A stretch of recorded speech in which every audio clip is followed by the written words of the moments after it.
반갑습니다 여러분. DJI에서 또 새로운 드론이 나왔는데 네오라고 굉장히 작은 것이 특징이에요. 지난번에 샀던 아바타 2라고 하는 기체랑 비교를 해보시면은 이렇게나 작아졌습니다.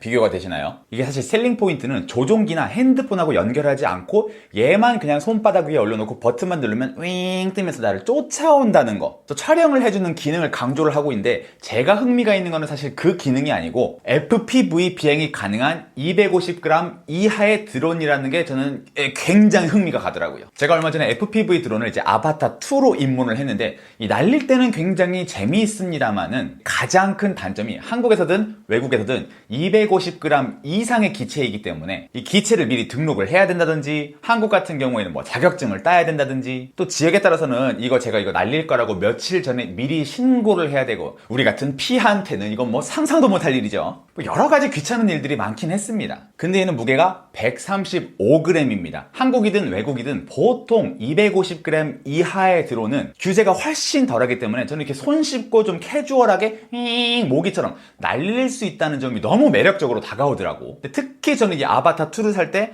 같이 샀었던 이거 고글하고 그 다음에 이거 조종기 가지고 있었기 때문에 저는 네오 기체 하나만 사면은 이걸로 이제 연결해가지고 FPV 드론 비행을 할 수가 있었던 거라서 네오 기체 하나만 사면은 같이 연결해가지고 이제 FPV 비행을 가능했었는데 괜히 또 이거 막 몰입해가지고 막 날리고 있는데 배터리 부족해가지고 이거 짐 싸느니 플라이모어 콤보 사가지고 배터리 2개 추가로 구매를 했고요. 참고로 이거 플라이모어 세트에 동봉되어 있는 또 다른 컨트롤러 있거든요. 그거는 흔히 말하는 M 모드, 아크로 모드는 그걸로 조정이 안 되고 이 센서 드론처럼 이렇게 정적인 비행만 가능한 겁니다. 막 이렇게 날리려면은 이 조종기랑 고글이 필요해요. 제가 싱가포르에서 이걸 샀기 때문에 싱가포르 공원에서 조금 날려본 바로는 장점부터 말씀드리자면 확실히 규제에서 조금 더 자유롭기 때문에 비행 금지 구역만 아니면은 뭐 기체 등록이나 이런 거 필요 없이 가볍게 날려볼 수가 있다. 그리고 확실히 기체가 조그만 만큼 훨씬 더 안전한 느낌도 들고 이거 가다가 진짜 만에 하나 사람이라도 부딪히면 진짜 큰일 날 수가 있는데 이거는 조그마니까 그런 것도 좀 안심이 되고 비행 소음도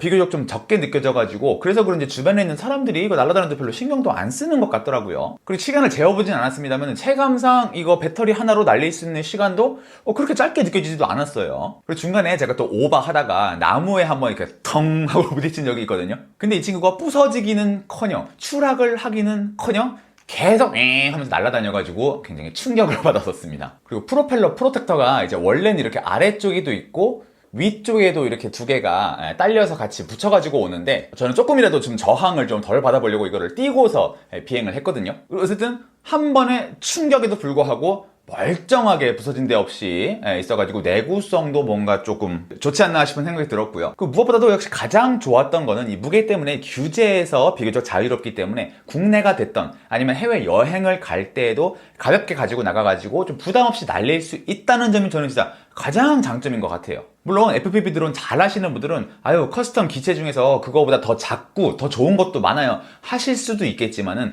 우리같이 지식이 딸리고 초보자 같은 사람들은 그냥 완제품 바로 사가지고 이렇게 가볍게 날릴 수 있는 게 최고거든요. 그 DJI에서 나온 FPV 비행이 가능한 드론 가운데 250g 이하의 기체 그 조건들이 맞아 떨어지기 때문에 너무 좋았다 이렇게 생각을 하고요. 그 다음에 단점으로 넘어가 본다면 물론 가격 차이가 많이 나지만 제가 유일하게 써본 FPV 드론 아바타 2랑 조금 비교를 해보자면은 생각보다 얘가 조금만 나보다 멀리 떨어지기 시작하면은 워닝이 뜨면서 아크로 모드가 해제가 됩니다. 그러면서 노멀 모드로 지가 알아서 바뀌는데 어쩔 때는 이게 꽤 멀리 갔는데도 그게 안 끊기는 느낌이 있고 어쩔 때는 별로 날아가지도 않았는데 벌써 끊기나 싶은 때도 있었어요. 또 이게 싱가포르 현지의 어떤 문제인지 얘가 불량인지 뭔지는 모르겠지만 얘를 이렇게 딱 놓으면은 GPS 신호를 잡아가지고 홈 포인트를 얘가 업데이트를 해야 되는데 얘는 그걸 업데이트를 못 하더라. 그래서 얘를 조금 멀리 날렸을 때는 내가 있는 곳을 못 찾아가지고 제가 또 길치거든요. 길을 못 찾아가지고 헤맨 적이 몇 번 있다. 그리고 기체를 조금 낮게 날고 이럴 때는 문제가 없는데 이렇게 완전 탁 트인 데에서 조금 멀리 높게 날리면은 아무래도 얘가 힘이 부족해가지고 바람 때문에 자꾸 이렇게 좀 밀리는 느낌이 듭니다. 물론 그냥 막 이렇게 날릴 때도 아바타 2 같은 애랑 비교를 하면은 확실히 힘이 부족하게 느껴지지만 그 뭐 가격도 그렇고 이거 무게도 그렇고 이건 뭐 직접적으로 비교할 바가 아니니까 뭐 그거는 충분히 이해가 가능한 부분이고요. 그리고 이게 화질이 많이 아쉽다라는 의견들도 제가 많이 봤는데 저 같은 경우는 이걸로 상업용 영상을 찍을 것도 아니고 여러분들 보시다시피 유튜브에 올리는 정도이기 때문에 당연히 미러리스나 아니면 액션 카메라 같은 거랑 이렇게 화질을 비교한다면 떨어지긴 떨어지는데 저는 충분히 봐줄만 하다 이렇게 느꼈고, 그 다음에 또 약한 게 이제 저조도인데, 원래 드론은 야외에서 저조도에서 날리면 이제 안 되거든요. 따로 이제 허가를 받아야 되는데, 이것도 뭐 어두운 실내에서 날리면 또 어떨지 모르겠지만은, 뭐 야간에 날릴 일이 거의 없었기 때문에 이것도 크게도 못 느꼈네요. 그리고 마지막으로 이 기체로 이제 FPV를 입문하시려는 분들에게서는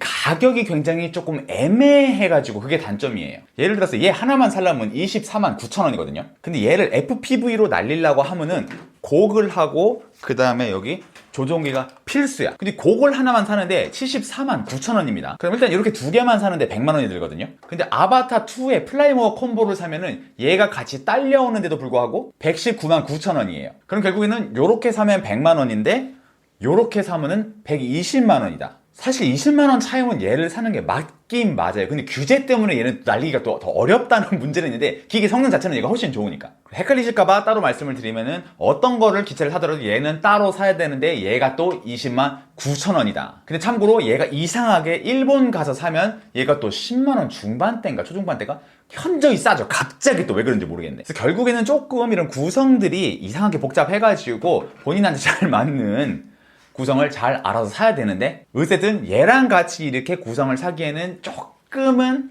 가성비는 떨어진다는 게 단점이에요. 그래서 어쨌든 이런 구성품들의 가격이 압박이 있지만은 최고 좋은 분들은 저처럼 기존에 이 아이를 고글과 조정기를 같이 가지고 있던 사람들한테는 요것만 추가로 사가지고 규제에서 벗어나서 좀 더 자유롭게, 좀 더 캐주얼하고 가볍게 FPV 날려볼 수 있다는 점에서 저는 굉장히 만족을 하고, 뭐 여행을 요즘은 잘 안 다니지만 여행도 어디 가게 된다면은 이 규제에 따라서 얘가 안 되는 나라는 꼭 얘라도 좀 가져가가지고 날려보고 싶다라는 생각이 들더라고요.